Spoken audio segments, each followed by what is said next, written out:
नमस्कार। आप सभी का हमारे चैनल उपासना टीवी में हार्दिक स्वागत है।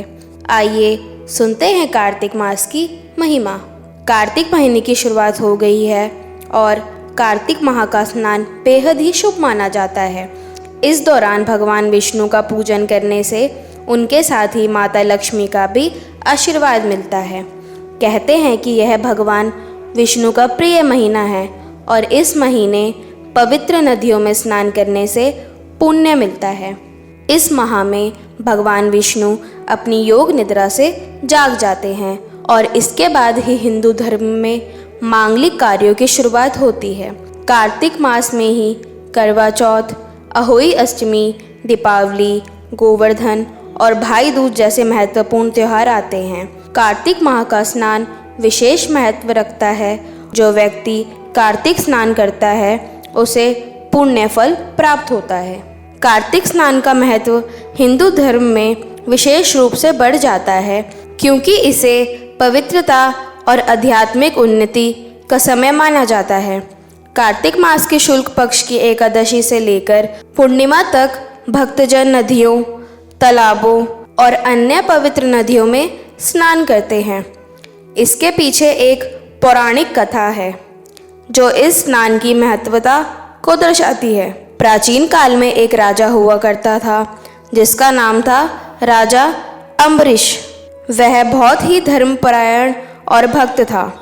राजा अम्बरीश भगवान विष्णु का अटल भक्त था और अपने राज्य में हमेशा धर्म और सत्य का पालन करता था। एक बार राजा ने कार्तिक महीने में भगवान विष्णु की आराधना करने का संकल्प लिया। उसने निश्चय किया कि वह पूरे महीने भर उपवास रखेगा और प्रतिदिन पवित्र नदियों में स्नान करेगा।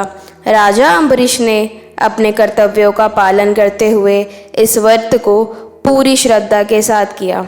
राजा ने प्रतिदिन स्नान करने के बाद भगवान विष्णु की पूजा की। उसकी भक्ति और ध्यान से भगवान विष्णु प्रसन्न हुए और उन्होंने राजा को आशीर्वाद दिया कि उसकी सभी इच्छाएं पूर्ण होगी।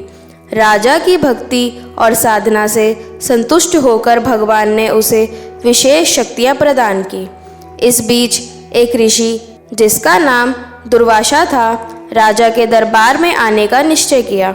ऋषि दुर्वासा अपने तेजस्वी और क्रोधित स्वभाव के लिए जाने जाते थे।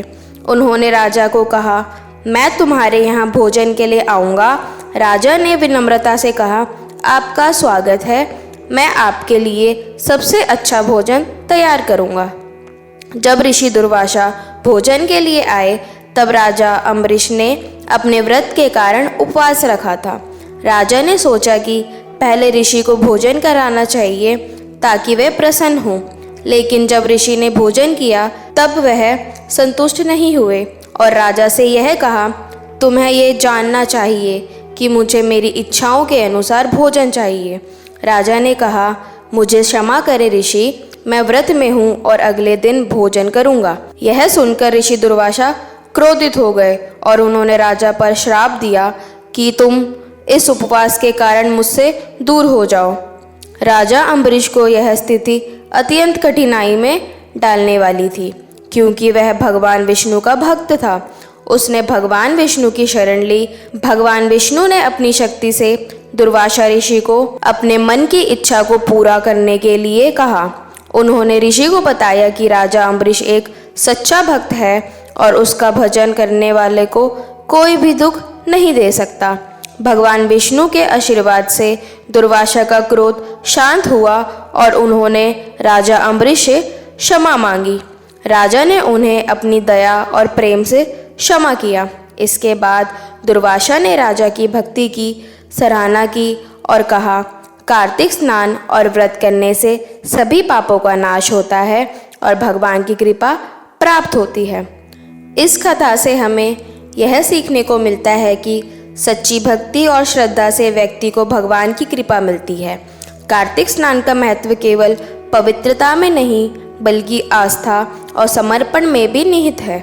इस दौरान जो भी भक्तजन पवित्र जल में स्नान करते हैं और भगवान की भक्ति करते हैं उनके सभी पाप दूर हो जाते हैं और वे मोक्ष की प्राप्ति करते हैं। इसलिए कार्तिक मास में स्नान करने का महत्व अत्यधिक है। भक्तों को चाहिए कि वे इस अवसर का उपयोग करते हुए अपनी आत्मा को शुद्ध करें और भगवान की कृपा प्राप्त करें। धन्यवाद।